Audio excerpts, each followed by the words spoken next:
Hello, welcome to Covering Sports with Prince, and in today's video I'm going to be speaking on the Brian Norman Jr. versus Devin Haney for the WBO Welterweight Championship in Riyadh on the 22nd of November 2025.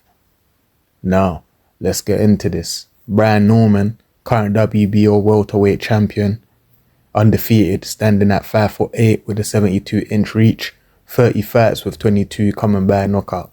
And saying that, by his record alone, you can see that he's a knockout specialist. Brian Norman is obviously known for his punching power, but he also has good footwork, which is underrated due to his punching power. Overall, Brian Norman Jr. is a solid fighter. Very solid fighter. Even though at times his head movement might not be the greatest in certain spells, he's a solid competitor, and he's said to be the most dangerous fighter currently at the 147 welterweight division because of his punching power.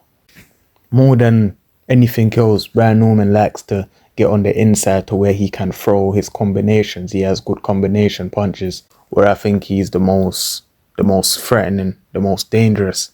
No one's saying that. Devin Haney is self-explanatory, the youngest undisputed champion in boxing history, the first undisputed boxing champion in the lightweight division since the Fort Bell era.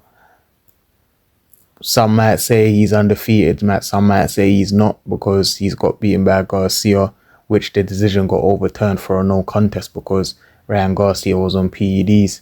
I would say this, it's not the fact that he lost, it was the manner in which he got beat. He just kept getting hit by the same shots, that left hook continuously.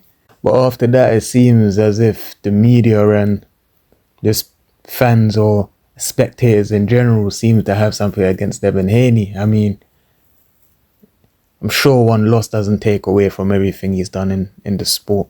I believe he's a future Hall of Famer already due to what he's accomplished. People forget Devin Haney's only 27 years of age. But enough of that. Let's talk about the skills of Devin Haney. Devin Haney is a ring general. He controls the fights. It's not really known for his punching power, but more so his technical ability. And in saying that, my prediction for this fight, I believe that Devin Haney is going to win by decision. Reason being, I don't think he's going to play into the hands of Brian Norman Jr., who's going to be looking for that knockout, who's going to want to fight on the inside in the pocket. I don't think Devin Haney is going to allow that to happen. Devin Haney is too sharp, he's too quick and alert to put himself in a situation like that. And there's one thing that Brian Norman does that Ryan Garcia also likes doing, and I don't think it's going to affect or get Devin Haney again because he has experience with it, and that's that left hook. Brian Norman has a dangerous left hook, a dangerous left uppercut, and those are punches that I think Devin Haney is going to be ready for, and for that reason is going to be able to telegraph the punches of Brian Norman. And in terms of boxing ability, I believe Devin Haney boxing ability is superior to Brian Norman. So Brian Norman's going to really need to get into a position where he can offload and get in those power punches.